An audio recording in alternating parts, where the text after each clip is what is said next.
He's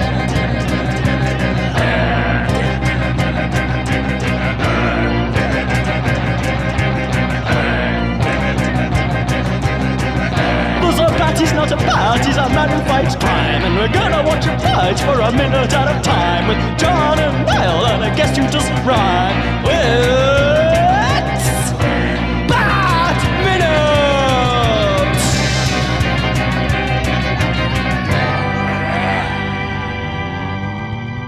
Hello, everyone, and welcome once again to Bat Minute of the Phantasm. This is the podcast where we'd never turn around and walk away from any minute of Batman Mask of the Phantasm. We'd analyze it 1 minute at a time. I am one of the hosts, Niall McGowan. And here to sweep the leg, it is your other host, John Parker. Hello. That'd be great if that was at the end of the Karate Kid. Was this happens as Danny and Johnny Lawrence like making out on the mat. I was like, oh well, this I didn't see this coming. But all right, that's the next step for Cobra Kai. Yeah, that's the ultimate end for Cobra Kai. And then it'll be like, if you look back in like all 6 seasons, it's always been leading up to this. But it's been carefully planted throughout. But anyway. But yeah, once again, we're joined this week by a returning guest, one who's been here since season 2, I believe. We have Chief. What was the title we always give you, Clarisse? It's like Chief Film Cricket for the Independent. Clarisse Loughrey. Yeah, of like the Jiminy kind, you know. Specifically, Ewan McGregor and Guillermo del Toro's Pinocchio. I was gonna say though, because I think they don't like. It's just like the cricket they have to. I don't think they have the rights to Jiminy, so it's always just like it's just the cricket who's yes. rather than we all know who it is, but like it's like we can't call him Jiminy Cricket though at any point. Yeah, I think he's like the Jiminy sounds weird as well. I don't know. Just call it the cricket. Sounds mysterious. Yeah, doesn't he have a title in the Pinocchio? He's like Esquire Cricket or something. Oh, he does have an because the whole he's narrating the whole thing like as his one. And I think he does have he signs himself off in a very fancy way, as I recall. Love it. But, well, that's why we're here to talk about Pinocchio 1 minute at a time.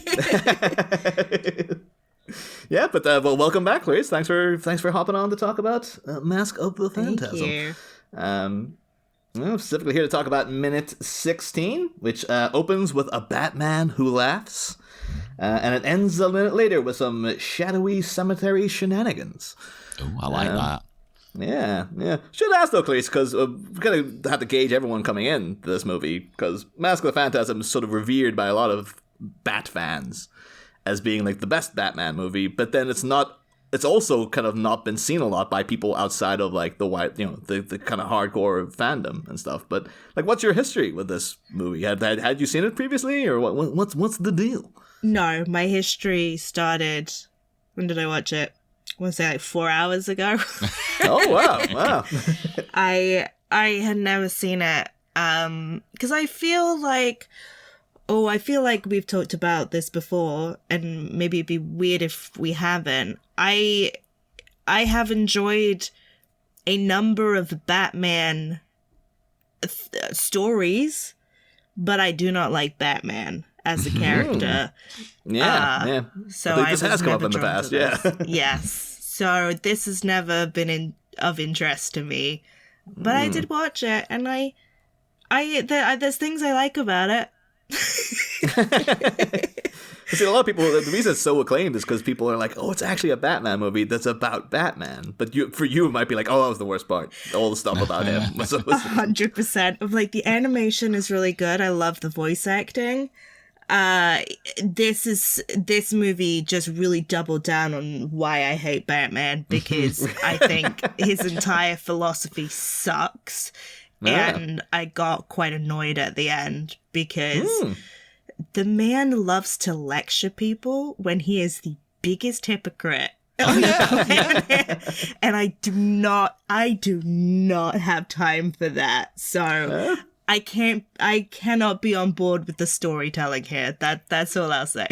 I think that you get to a point as a Batman fan, as a Bat fan, where you go, okay, I acknowledge that he is a bit of a jerk, and I don't really agree with the things he's doing.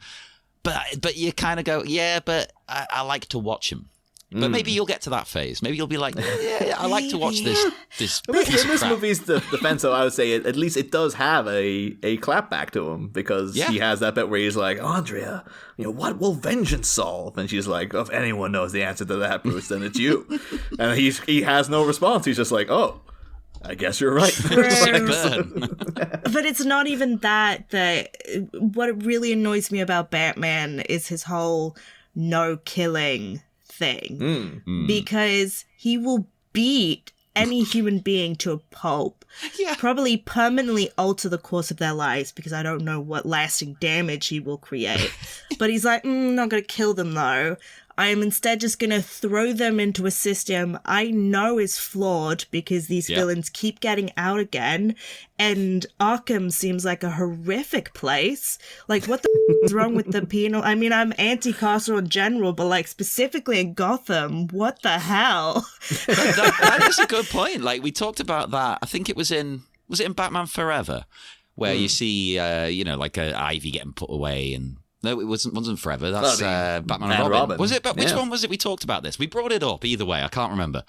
Where we were saying how really, and I don't want to bring up the meme that people always do, but really, Bruce should be looking at Arkham and going, "That's not right." Like, I should, with my money as Bruce, be creating a better system behind the scenes, while as Batman, I'm taking people. Out. But he just goes, nah, Arkham's crap, but I'm going to put them there anyway. And you never see him at court or anything. He beats up the criminals and then he goes, okay, I'm done.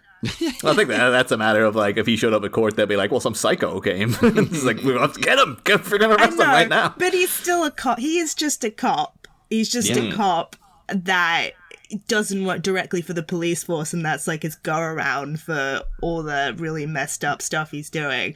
So somehow, and I know this doesn't make sense to other people, morally, I would rather he just killed people and was upfront about the fact that he's a murderer, which is why in the comic book world, I always like the anti-heroes, because they're bad people, but they're at least honest about that fact. And I'm like, I can more get on board with them. It's like the Suicide Squad. They don't want to be doing what they're doing, right? They don't want to be there. That I'm 100% on board. I often do stuff that I don't want to do. So that's the beginning and the end of my problem with Batman, and I felt like I just had to get it out there so we can continue. You say all this, Clarisse, and I know this is because you were an undercover Marvel fan who sneaked onto this podcast. Well, I saw you interviewing Jon Favreau this week, and just been like, I know you're there. You're here to try to take down the show from the inside. This is why I also heavily dislike the Avengers. I will say this of the Avengers as well, because they do the same thing, is they beat people up and then they just go, meh, I don't care about it anymore. I'm not going to do anything else. It's an eternal problem in film, though, and I I'm guilty of falling for this all the time. Like, you always go for like the renegade cop, but if you actually stop and think about what they're doing, you're like, no, this is even worse, possibly. Yeah. I mean, it kind of sounds as a, and this is all for big minutes down the line, but like, there is a big minute in this film where Bruce is before his parents' grave going like, look, I'll give this all up. I'll give money to the city to hire more cops, like as if this is going to help Why him. Is that no? What is wrong with you, Bruce Wayne? He's clearly psychotic, because the response to that is just he sees some lightning behind his parents' grave and he interprets that as being like, no, then that's not good enough. Like my parents are literally saying, no, you must go. You must be the cop. Because he is literally psychotic. Like he's a mad guy. Like the guy is not in the right headspace at all. So which is why the Batman things I prefer are the ones that are more upfront about him being just a complete sociopath. But yeah, if you look at my list of favorite comic book characters, the one thing that unites them all is that they are very upfront about the bad people that they are. We might have to be talking about one at the end of this very minute, because there's a certain voice actress who pops up at some point. Although, actually, speaking though, Clarisse, I might as well ask while you're here, because I think one previous time you were on, you'd mentioned that you had met Jon Favreau previously, and I believe we put to you like, oh, next time you see him, ask him if this thing from Batman Forever, which he's in the movie, if he Yes. swiped that to put in Iron Man. And now I know you've met him again, so I'm assuming you definitely asked him that, and he gave you a clear, concise answer. I'm sorry, because we were talking about Star Wars, and I had a Star Wars question that I've been sitting on for my entire life that I had to ask him. So that was I'm very sorry that took top priority. That's it. Well, you can call him back, right? You know, you do obviously exchange numbers at the end. Yeah. Best friends. Yeah. Next, if I sit down with him to talk about a Marvel project or a comic book thing, maybe he'll hop over to DC. I don't know. I'm sure he'll be making his Then I own will. festival to celebrate, Batman Forever's 30th anniversary. Yeah. Of course. Yeah. I'm sure he mentions the film frequently. Is quite proud of his work as man who walks beside Bruce Wayne. Yeah, he brought it up 5 times, and we were talking about Grogu. I thought it was very strange, but you know. But anywho, back to minute 16 of Mask of the Phantasm. So we have Andrea finishing her thought of, explaining to Bruce why she was able to just suddenly flip him when he wasn't really paying attention and completely underestimated her and just didn't take her seriously as a threat at all. And says it's Miss Hovey's self-defense class for girls, which I do love the concept of because of the old-fashioned nature of this world. I imagine her sitting watching like an old black and white video, or like not even a videotape, like a reel-to-reel thing of like, yes, ladies, you now can defend yourself against unwanted predators. And it's like ladies in leotards and stuff, like just showing how to kick people's teeth in. Oh, that'd be amazing. I actually want them like dressed in Victorian clothes yet still doing martial arts. That'd be great. Like all the Bat villains do, like Harley Quinn and Catwoman. They all watch Miss Hovey's self-defense class for girls as well. But Batman never has, so he's like, they always get the drop on me. Alfred, give me a copy of that tape, goddammit. I thought the adding that bit at the end for girls was really clever, because to me it's sort of it's celebrating her womanhood, but also playing against Bruce's like masculinity a little bit, because she wants to be like, your ancient art just got defeated by a girl. Suck on that. Yeah, It's very Enola Holmes. Yeah. They're all secretly doing martial arts for some reason. Oh, that's the thing. I think I mentioned that film before, because it was like I never got the people's attraction to Henry Cavill until I seen him as Sherlock Holmes. So I was like, oh, he is just poured into that frock coat. My God, he's a good looking guy. But yeah, then though Bruce, I kind of they're gonna be interested to see what people's thoughts are of this, little maneuver he does here, because not one to be beaten, Bruce then does some fancy footwork and takes her down instantly, and then pounces on her, and what I think is the worst part of it is like pins her wrists to the ground. Yeah, which is very like.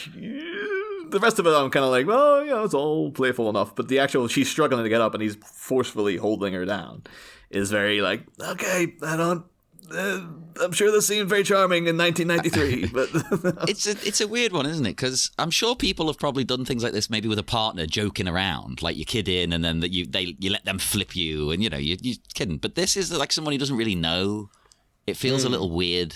He met her yesterday.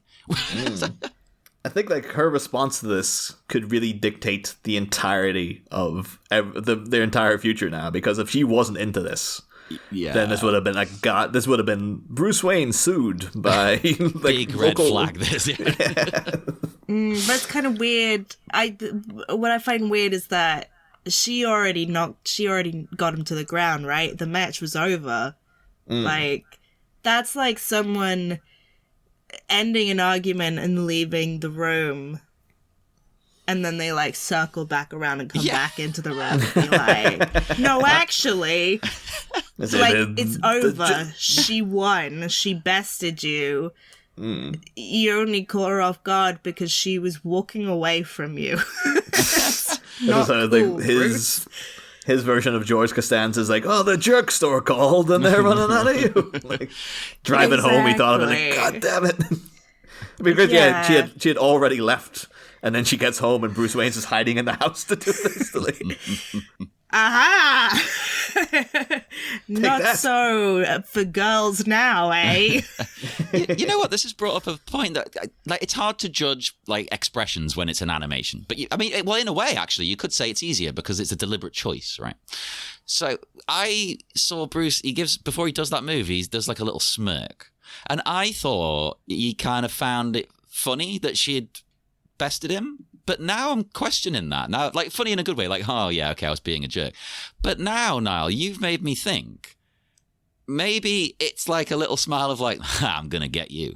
It could be. It could be. I hadn't interpreted it that way. But I think it's not even just a smile, John. I believe this is the first instance we've had of Batman laughing. Yeah? In, like, 4.5 seasons. He's finally done it. We've had him smiling to memorable degrees with like Val Kilmer and stuff. Oh, but Clooney smiled a lot. Yeah. But and Clooney's always in a state of perpetual smirk, really. Yeah. But yeah, this is the first time we've had a Batman who laughs. Like, not the Judge Death ripoff from the comics. The actual normal Batman, and he's laughing. And I think that it's not a tribute, but it's just weirdly coincidental.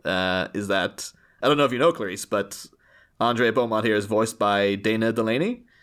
And she was in the hit film Tombstone as a love interest to Kurt Russell. Yes. This film came out in Christmas of 1993, and Tombstone came out in Christmas of 1993. And there's a bit in that where she and Kurt Russell go like on a little picnic thing. He's like, the hardened lawman who's stressed out about his job, and she's the woman he loves. And there's a bit then when he's on the floor joking around, and she kind of goes like, "Oh," he laughs, and it's just like, it's like the same scene. It's weird that it's like, oh, she did it twice in the same, not even the same year, in like the same month in films that were coming out back to back. That is wild. What? Yeah, it's very 90s though. I feel like that happened a lot in 90s movies. Is the like Playhouse sex is like show that the girl is as tough as the guy, because they had to visually demonstrate that every single time because it could not be assumed. No, why would you assume that? What are you talking about? And also the like tiny crack in the stoic man's facade being a very romantic point in the story, I feel like was also very common in 90s. Like adventure. Yeah, mainly sort of adventure stories or action-y stories. Yeah. She gives as good as she takes, kind of stuff. Yeah. Girl power. I remember a lot of that. I'm willing to give Bruce the benefit of the doubt here in that, like, I think that it is that, as we'll talk about later this very minute, a lot of the society ladies he has to deal with all seem to be very vacuous and, just sort of clearly out for his money and stuff. And the fact that he's met Andrea, they had a connection in speaking, and he's so in his own headspace of, like, been angry and doing, doing jujitsu in the lawn and getting this plan ready and stuff. And the fact that not only can she match him in, like, conversation, she's like, she can take him down as well. I think his laugh is a little like, oh man, you're pretty cool, lady, that you're actually able to do that. But also, I am now gonna like take you down another peg. Maybe that is part of it. Yeah, like I'd not considered that at all. It's something you said just made me think that. Like maybe the smirk is like, just you wait. Batman's laugh is powerful too. Like anytime he cracks it out, like, it always ends up disarming people because like it's in the Mad Love episode where you find out Harley's backstory, and she's got him like dangling over the piranhas, and she's all talking about like, oh, I'm gonna kill you, and then me and Mr. J are gonna be together again. He's gonna love me again finally, and Batman just like bursts out laughing. And like and she's just really freaked out because she's like, I've never heard you laugh before. I don't like it. Why are you doing that? It's so scary. Yeah. And it is very disarming because he's properly cackling, and he just goes like, "You fool! The Joker will never love you." All this kind of stuff. It's so like Harley Quinn. We are the same. I agree, Harley. You're just sat there going, nope, never again. No. Stop that. No, it was weird. I didn't. I'm so sorry. I hated this scene. It made me feel viscerally uncomfortable. That makes it better that you're here to talk about it, though, because Niall will gush over it. I'm always in the middle of like, yeah, so we need the other. all the people we've had on so far this year have been like, oh, and I was assuming everyone was going to come on and be like, oh, of course, classic, I absolutely love it. So it's good to have someone on and go like, nope. Not buying it. I would say I really enjoyed other parts of this movie, but you did happen to choose the one scene that I just actively wanted to set on fire. Oh, it's weird too, though, because the Andrea and Bruce meeting, which I was like, oh, I love that scene. John was there going like, oh, it's terrible. It's like the worst scene in the movie. It was the worst scene. Yeah. Oh. And I stand by that. The graveyard. Yeah, I liked the graveyard. Although I don't really understand why he didn't get that she was talking to the gravestone, because it's a pretty normal thing to do. But I don't really have high estimation of Batman's like social that might be what it is. So I don't think we brought that up, but it could be that, because I was really confused. Like, I was going, why would you write this in your script multiple times that he's like, huh, what? Because he's trying to get in, John. He's just like, oh, she said my name. I mean, she's not bad looking, and I'm coming up in conversation, so here's my end. Oh God, we won't go down that route again. But the line comes up now where she says to him, "Nice footwork. Can you dance too?" Mm-hmm. And I just thought of asking the question of, do you think that this Bruce can dance? Because I think this Bruce has the image sort of that, he's maybe a trained dancer, for the society ladies and things. Oh, I can imagine it's something that Alfred would have taught him. Yeah, for sure. Like, he would be out there like, well, you have to put up a good show, Master Bruce. Exactly. He's got an image to maintain, right? This version of Bruce does seem like, as we see from the end of the minute, where you have the vibe of like him having to go back to the party is more of an effort than anything else. Where he's like, oh my God. Like, he does seem to be dedicated to like, I need to maintain this vacuous lifestyle that I hate. And so to do that, I wouldn't be surprised if like, yeah, I've learned all the ballroom dancing, all that stuff, just because that's what you do with these cotillions and all this kind of crap that I don't really want to be involved with, but I gotta keep up the appearances and stuff, so... should also mention though too, there is an animation mistake. You might note there that Andrea is in I love the outfit, because I love how extra it is in that she's wearing gloves with no sleeves. It's just is she? Well, that's the thing. When she lands on that lawn, suddenly she has sleeves. So, I mean, I'm hope somebody got fired for that blunder. Let me tell you. That is a big blunder, right? That's something you could easily correct after the fact for like DVD and stuff. When he pins her down. Yeah, you could look from when she's standing going like, oh, he laughs. She's got no sleeves, and then as soon as she lands on the lawn, she's got sleeves. I wonder if that's we want to make this look a bit less creepy and sexual because it's a kids movie thing. Maybe to veer away from the suggestion of nudity if she had mostly bare skin in the scene. Yeah, maybe it kind of looked like she was naked with Bruce over her. Like, yeah. Yeah, that's my immediate thought. But maybe I have to say, though, I am stunned that there's not a secret upskirt shot here. Like, that's... Not for nothing, though, because, like, the people behind this, like Bruce Timm, Paul Dini, all those guys, love them. Oh, yeah. But they do have a history with, like, they're the comic book guys. So they've got, like, a kind of a thing about, like, we reviewed for Christmas one time, John, Jingle Bell, Paul Dini's creation. And she's kind of like, oh, it's Harley, but she's, like, Christmas-themed. And it was just like, yeah, it's just unnecessarily sexualized character. Like, really, really sexy all the time. Even though she's clearly meant to be quite young. Yeah. It was a bit odd. And the comics are aimed directly at kids. Yeah. Like, it's really like, oh, this is insane. And there's even then, they snuck stuff in with Harley and Ivy. Like, in the episode where they meet up and they have, like, the very acclaimed Harley and Ivy episode.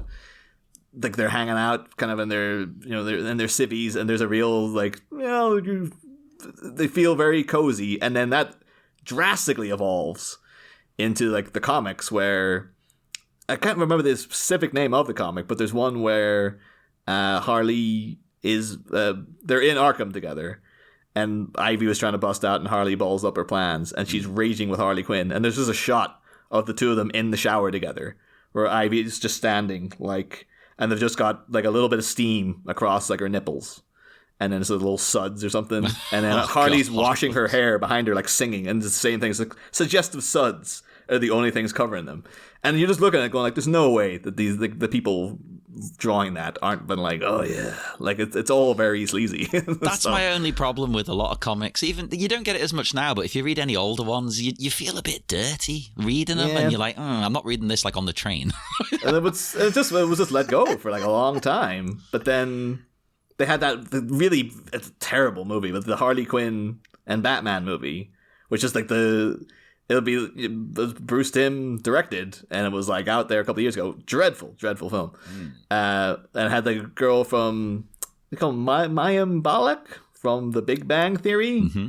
I think she's doing Jeopardy now, I think, or something. But anyway, she's voicing Harley, and there was a shot where Harley's just like getting changed, and she just bends over, and just the internet was just like, no. Like it's like the way her back is arched, the way she's drawn is so overtly sexual. It's like women's bodies aren't shaped that way. You've just like angled her in the most needlessly suggestive angle possible and stuff. God. And, as the scene she has Nightwing tied to a bed, and like they end up banging afterwards. And it was, I think at that point people were like, okay, we need to have a conversation about this kind of stuff. It's like an intervention. Knowing it's the same people, I was just like, I would not be surprised if they had snuck in something there. But it's like, no, surprisingly, they were like, no, so let's keep it like, for this scene, I guess, like quite chaste. So maybe they tried to and they were told, absolutely not. It could be. Well, because you speak about it being chaste, I actually thought, when I was going through for the first time, I thought, oh, it's a bit strange they don't kiss. I wonder if they were told not to put a kiss in. And then, of course, we bloody get one. And it felt to me like they kind of added the kiss in later. Like they maybe got the approval. You can have them kiss now. Oh, for God's sake. Okay, add that in. I don't know. I thought it felt all very organic to me, personally. But because I'd have them kiss here, although you do get the great bit of Alfred coming up. No. The absolute classic. Yeah. But no, so how do you feel about the scene, though, in general, Clarisse? Just the fact that, like, I guess it's supposed to be like, it's very playful and stuff in the end result, and the fact that, like, you know, Bruce has got her pinned and she's just like, oh, fancy footwork, do you dance too? And it's like the jump then to be like, oh, she's into it and stuff. Like, were you aghast at this in any way? Or I suppose you only saw it 4 hours ago, you might not be like, I haven't thought about it. But it seemed, obviously we have the narrative constraints of this movie, but it seemed like very fast to me, with an odd, because Alfred is there, was presumably with a pot of tea. Alfred's seen a lot of stuff, you know. Just start like dry humping each other in front of him. It's like, if this were live action, I feel like a lot of alarm bells would be ringing, right? I think maybe because it's in the exaggerated cartoon world, it doesn't come across as bizarre, but to me, I think, you know, this being the first time I'm meeting like these two characters together, and the last time they talked was by a gravesite, was like, what? It's very odd. Well, I've said to pretty much every guest so far that I want the movie to be a bit longer. I think 20 minutes of more on the romance. I understand why it's not there, because kids would be bored. But if you were doing it like a live action, another 20 minutes of building up the romance would actually benefit it, I think. Yeah, or at least maybe a little bit more of a chaste kiss. It's just the fact that they are on the floor. And Going it looks like, you know, they probably had sex, right? And Alfred just likes to watch, I guess. Exactly. In front of Alfred. Like, if that would happen if I were Alfred in a real life situation and two people just started aggressively making out on the floor in front of me and I had their tea in a tray in front of me, I feel like I would be like mildly traumatized by that. I think it probably really is weird. So he finally gets over it, and then what happens again later on in the movie? He's like, God! And it's like, it's daytime, everyone's sober, you know, it's not like they're in the middle of a party, and it's like, okay, maybe then. Well, when passion takes hold, you forget your butler's even there. Exactly. This is the thing, I'm trying to take it out of the like Gotham cartoon world and imagine like it happening just like you're in a car park or something. And two people do jujitsu and then just start dry humping. It's like, what is going on here? I assume all exercise and martial arts are purely to lead to making out, really, you know. True, but you don't actually, this is the thing, you don't actually do it there. You don't do it like in the dojo. You leave and you go home and you do that. To be fair to Bruce, right? though, it's like he's like, "This is my dojo. This is my house. I'll do what I want." Good point. Although my first thought was I assumed Alfred was going to drop the tray in shock, you know, like, oh. But I do like the character sort of thing of, no, he composes himself. He looks shocked, but then he composes himself and just walks back inside quietly. The master is raw dogging on the lawn. Again. He's probably like, oh, thank God. maybe now he's got laid. This will take his mind off all that craziness he's been doing. But no, I have to say, I actually quite like. I find all this I do find this it works for me. It's all very charming because I don't know, maybe because of the circles I've run in and the people I've known. Where I'm like, I know some people who are like quite kinky and stuff, and like I've known women who have like flat out said to me like,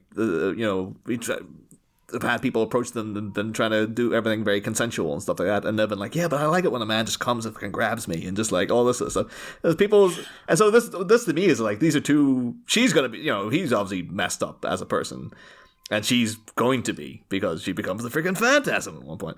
And I just like it almost feels like we've delved so much into the world of kink through the Schumacher film, from Batman Returns onwards, really, and this just all stands to me as like there's this two switches identifying each other out in the real world, and once you know once you know he's there, like the fact she was like, oh, she's bought, she can handle herself and stuff, but like she also likes to be dominated, and the fact that she's able to kind of go like, oh, can you dance too? And the way she says it's very like he just sees an opening and she doesn't say no, and it's just like, I don't know. For me, I was like, I'm fine with it. It's a tough one because I think the problem might be the implied consent rather than the, he doesn't find out that she likes this kind of thing beforehand.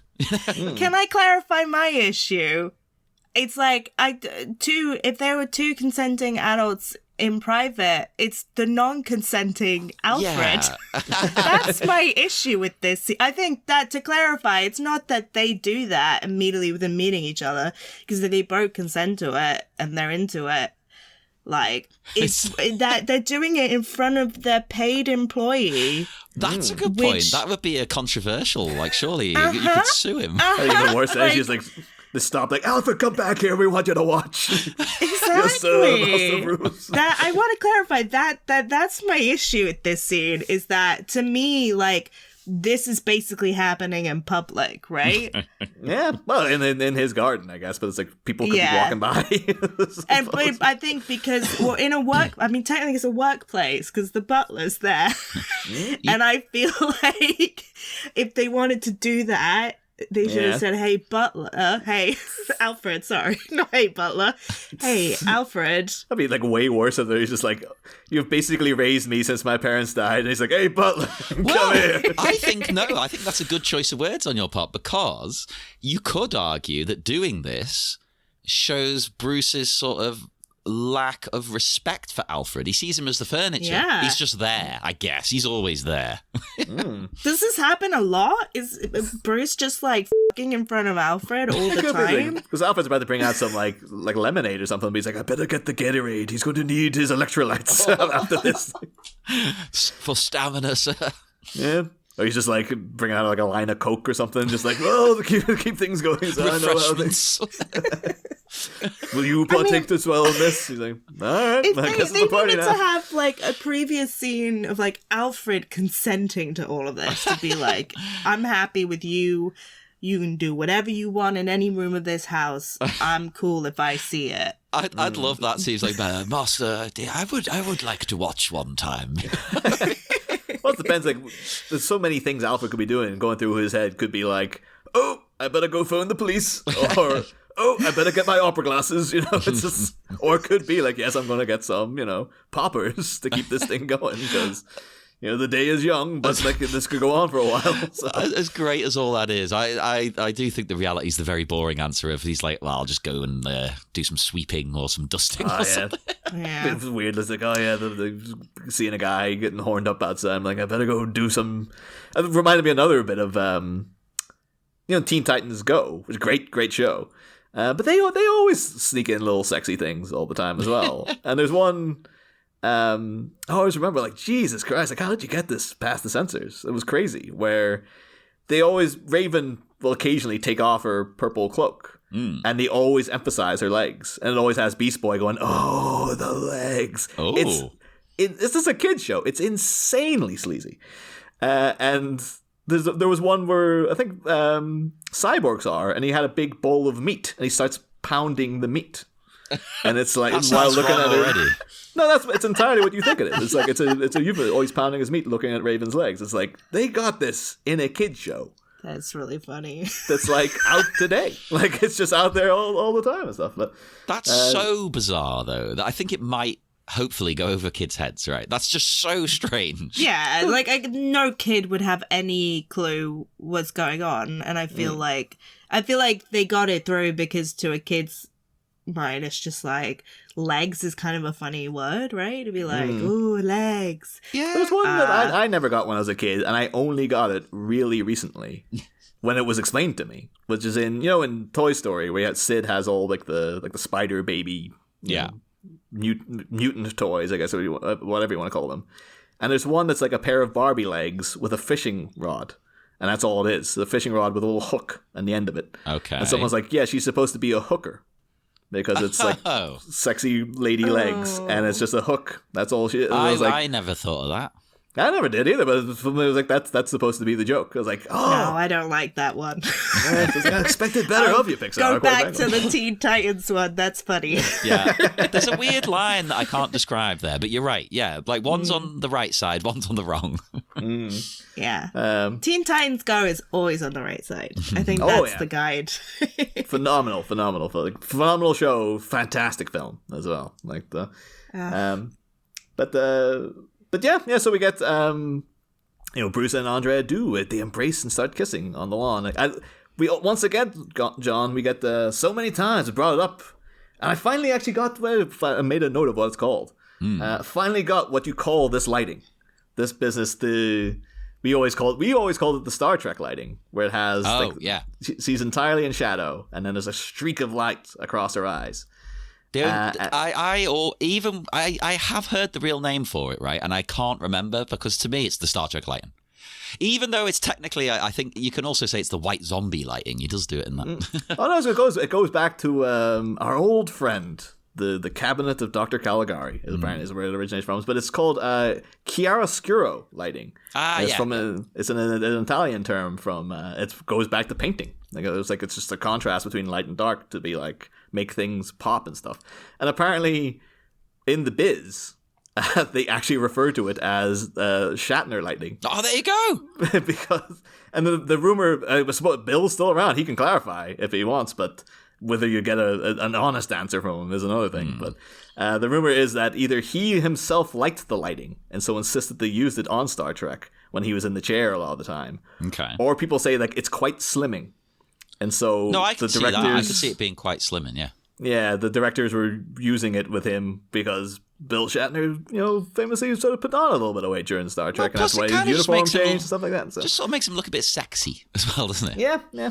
I loved it too, the fact that like William Shatner, like the director of Star Trek V, is out there claiming, like, yes, I invented this this little thing. I insist that they put it in the show. Great lighting, though. I love it. They do it in a lot of romantic things, don't they, to emphasize a lady's eyes and things like that. Yeah.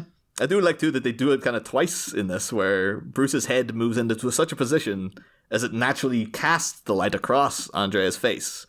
We cut back to him, and then it's like him just even more dreamy looking, where it's the same lighting, but now they've got a kind of little waviness along the end of it. I don't know if that's because we know Batman likes to squint a lot. So maybe we're supposed to interpret this as him squinting now. To be like, he's doing the angry Batman eyes. But it is weird. We see Batman squinting a lot. We never see Bruce Wayne squinting. Maybe it's when the personality swaps. It's Bat exclusive. Yeah, that's how you know when he switched, like Split. Yeah. Oh, of course. Yeah. And I will say, just to emphasize, I do think that, speaking of switches, I do think this maintains Bruce's position as a switch, because we maintain that throughout the show, that like, well, Batman's a guy who likes to dress up in rubber, and go out and get beat up, but he also likes to beat people up. So he's kind of like, if he's working through some sort of kinkiness, then there it is. And just because this Batman, he likes lycra and tight leather shorts instead of the full on rubber of our previous seasons. But like again, he's a guy who goes out, gets himself beaten up, and he seemed to enjoy when Andrea was beating him up, but then he enjoys dominating her as well. So I think they're just spotting each other in the wild. Maybe there's a sense, because Bruce has always been like that in older movies, like especially like Batman Returns. His whole dynamic with Catwoman is that. Oh yeah. It is weird. This comes out the year after Batman Returns, with one of the most enduring images of that movie is Catwoman sitting on top of him and licking his face. And this could be like, this is like the child, like, oh, we have to make a kids movie, but we're kind of like going for the same energy in a weird way. But I watched that scene when I was a child. Same. I was very into it. I didn't know why, but I was as well. This was like Clarisse there as the young dean in Community going, this better not awaken something in me. Better not awaken something in me. Too late. But now you used the word wavy a second ago, and that's when we get the wavy, swirly visual to tell us we're going back through time. Yeah. Oh, we both did it. That wasn't rehearsed, people. It wasn't. People won't believe us. But so we go back to the future. My only final note for the flashback is that, like, I do wonder, we joked a lot last season about, like, we had all those flashbacks to, like, young Bruce when he was, like, a proper kid. And we always wanted, like, every version of Alfred should have come out in, like, 70s flares with, like, an afro and stuff. But they clearly have made the decision here. Like, Alfred's younger, so he has black hair instead of gray hair. And I really wonder if there was a lot of discussion, like, should we give him, like, a full-on, like, quiff or something to indicate, like, oh, no, he's got younger, so he's got a full head of hair. Or if they're like, it's too overtly comical if Alfred shows up with a friggin' head of hair. And people are like, oh, that's really distracting me now. He should have had long, hippie locks. Yeah. He's just like the full-on, like, bushy 70s London mutton chops with leading into a stash and stuff. And, like, and just every flashback, he just has a little less hair. just you'd see that the animators have painstakingly receded that hairline by inches every time. But yeah. So then we hop back and we find out then Alfred comes in to say to Bruce that apparently Ms Bambi is dancing on the piano. Oh, right, yeah, this is the only time you're going to hear me defend a billionaire, right? He might be a billionaire, but have some respect for people's things, please, Ms Bambi. Like, it's his piano. That's not cheap. Oh, it's probably like it was used by Beethoven himself or something. Like, it's obviously going to be like a swanky ass piano. Exactly, and I hate defending a billionaire, because screw billionaires, they shouldn't exist. But still, yeah.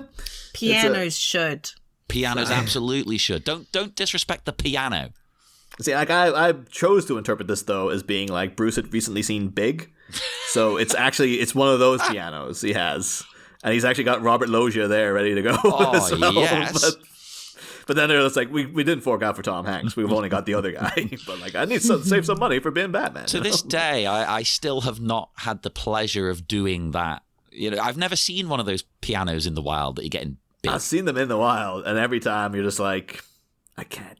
Like, because you know the people who work there are looking at you going, do it. Everybody does I've it. seen the piano from that FAO Schwartz in New York. Amazing. But by the time I went, the public were not allowed to dance on the piano.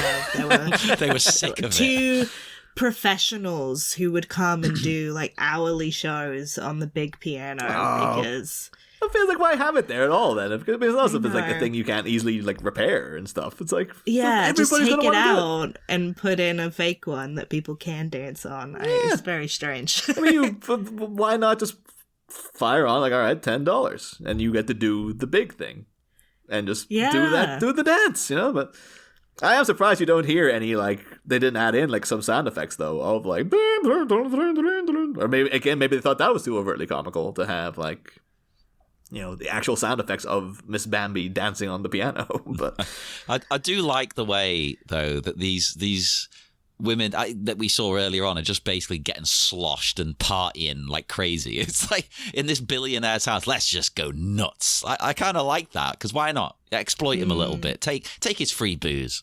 I forgot to actually mention in the previous time Ms Bambi showed up. She's actually a creation of previous guests and future guests of the show, Mitch Bryan. Oh, I didn't realize he had helped create. Oh my god! Yeah, well, it was because she's first mentioned in one of his episodes, the first episode of Batman the Animated Series, On Leather Wings. Sets up a bunch of stuff. Mitch wrote that episode. And then at one point, Alfred's like, "Oh yes, shall I cancel your plans with Miss Bambi, sir?"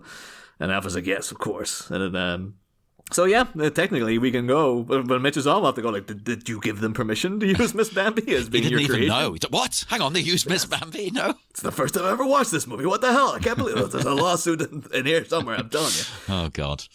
But yeah, that episode too is like, it's just a great episode in general. But we've done a lot of talk about like the switching between Kevin Conroy's doing between Bruce's voice and Batman's voice. And there's a moment in that episode where Batman's in the Batcave and Alfred's like, "Oh, you know, doctor's called for you, sir." You know, Bruce then is like, "Oh, I'll take it down here, Alfred."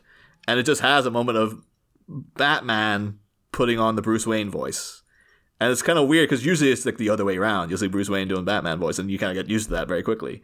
But him in the Batman outfit, going like, "What's up, Doc? Oh, sure, I'll come up straight away." It's really like, holy Christ! It highlights how different the two voices actually are. Oh yeah, So, I always love it when it's like that. Yeah.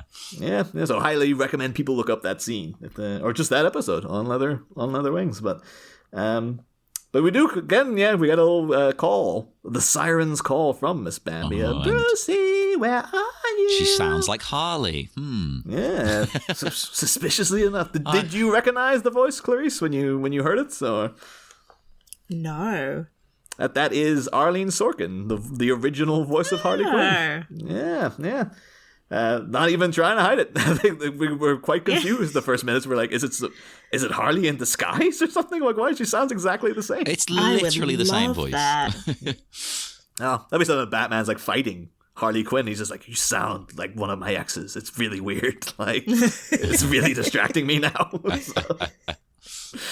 Yeah. Arlene Sorkin. We talked a lot about her in the previous minutes when she was in, but the only other note I have from her, which I felt a little bit like, well, that kind of sucks, but at the same time, I guess it's paid work, because she's married to Christopher Lloyd, not that Christopher Lloyd. She's married to like one of the producers of Frasier, Christopher Lloyd.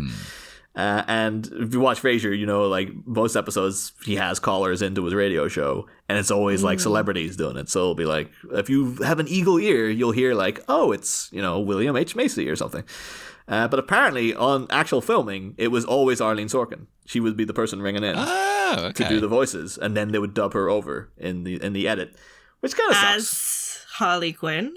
I hope so. If there's B-roll footage of Frasier talking to Harley Quinn, they gotta release it, and you can't keep that from the world, for God's sake. That's crazy. But, really, maybe now I should actually have to petition them. We should probably like tweeting NBC or something, going like, "Release the Arlene cut." Oh God, let's not start all that again. Now those Schumacher guys aren't getting anywhere. So, but no, I guess so. She was like the previous generation's Sean Gunn though, because he is the guy like he's in Guardians of the Galaxy. brother of James Gunn, of course, as well, the guy currently running DC, but he was always like, yeah, I'm Rocket Raccoon. Like, I'm the guy on set. I'm the guy acting the part. I'm improving things that make it into the movie. I'm Rocket Raccoon. And then Bradley Cooper dubs me, and they cover me with a CGI raccoon, and nobody knows it's me. It's like, so. Yeah, but we all know him from Gilmore Girls, so it's good. He's good. Every time I go literally in the cinema going, like, it's Kirk! What the hell? Like, he's finally made it. He somehow got an intergalactic job this time. Like, how handy is this guy? But I don't know, because I know you're a Harley Quinn fan, Clarisse, because you were one of the real big supporters of Birds of Prey when it came out. Yes. I remember you were really, really banging the drum for that movie. That deservedly so. I really love Birds of Prey. I think it's a great film. But do you know that Christina Ricci has recently played Harley Quinn in voice? I started listening to it. Yeah. I'm enjoying it so far with oh my god, what's his face? Billy Magnuson as the Joker. The guy, not Billy from Stranger Things, although he does look a lot like him. Unless it is, it's not the same guy. It's the guy from No. Ingrid Goes West, right? I think that's whoever that is. And he was in Into the Woods, and what's the one where it was like the game night? He was in Game Night as well. Yeah, he does have very similar energy to that other guy though, like Billy from Stranger Things. Yeah, like kind of like Jock. He's quite a bit of Jock energy to him. Yeah, but I think it's good so far. I'm really enjoying it. I think she's a great Harley and Quinzel. I haven't reached the point.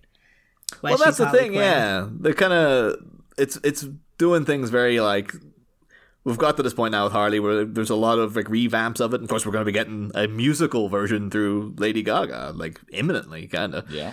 But yeah, Christina Ricci's like, oh, I get that because like just look at her, like you can imagine her in the outfit with the crazy smile and stuff. But she's playing it very straight.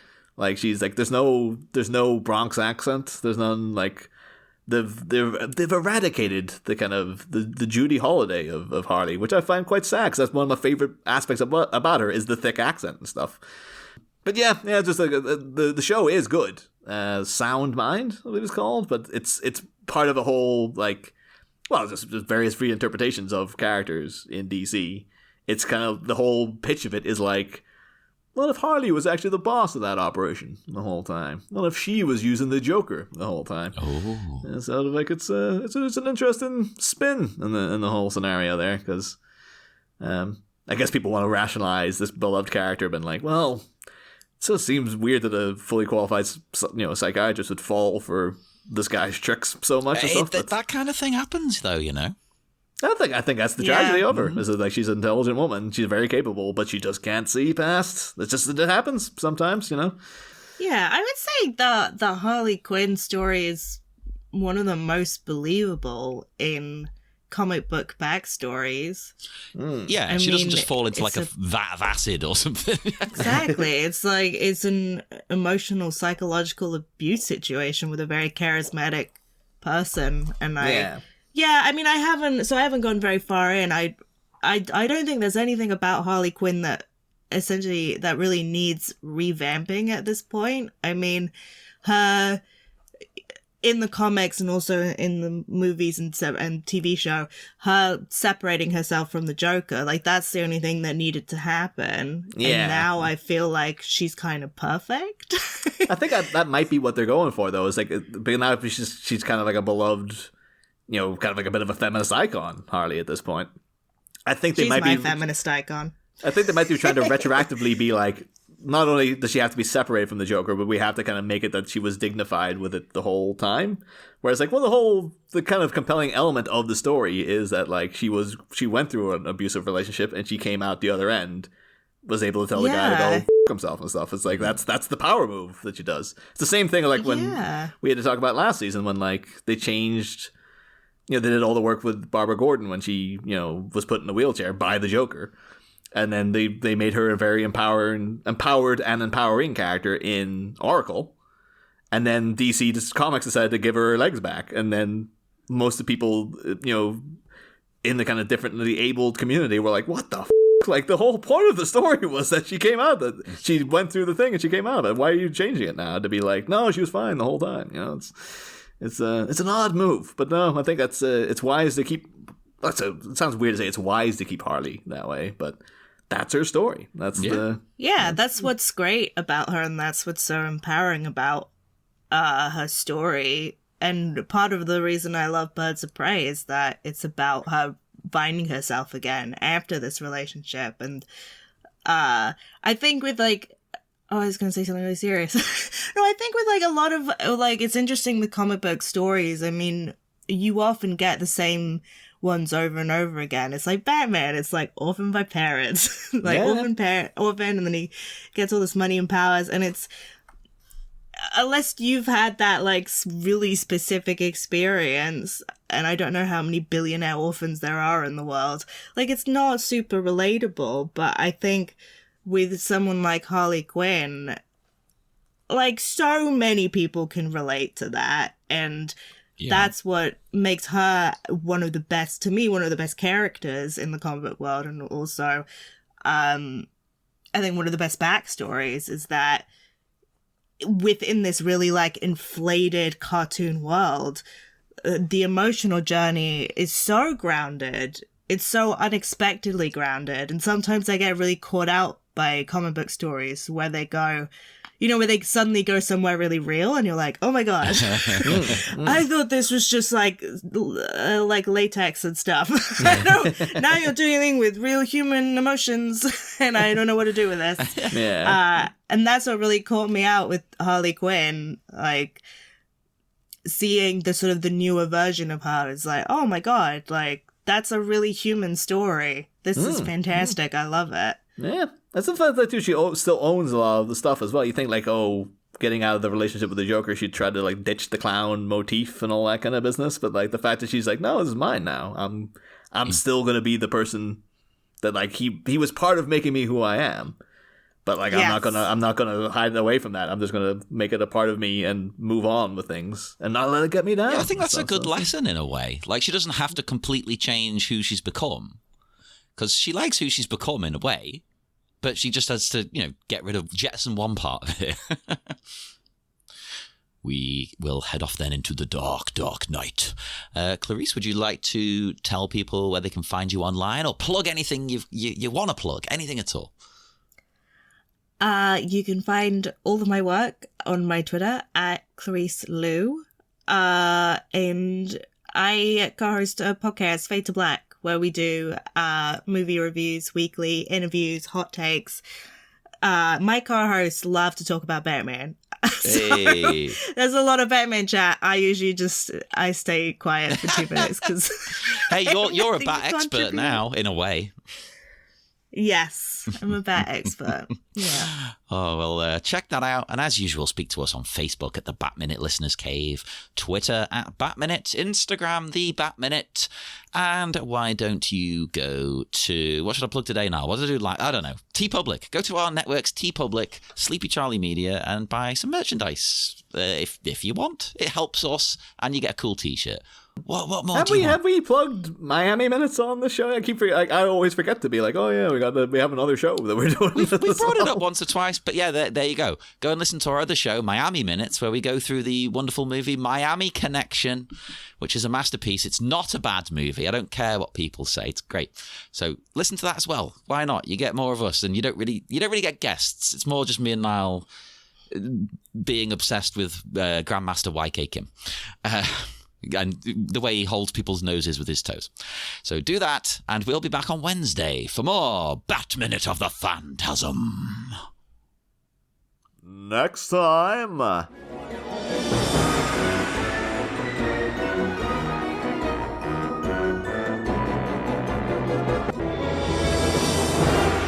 Tales from the Crypt. Hello, kiddies. It's your old friend, the Crypt Keeper here, visiting Gotham for a little fright-seeing. It's certainly an exciting town, and the weather's been terrific. Nothing but beautiful dark skies, and thunder and frightening. In this next morbid minute, the gravesides are buzz when a gargantuan gangster drops by to deplore an old friend's roadster disaster. He merrily mocks a mobster murdered via jalopy. But who's eavesdropping in the vapor and ready to crash this party? We're putting the fun in funeral next time, Bat Frights. Same Bat Pod, different Bat Minute.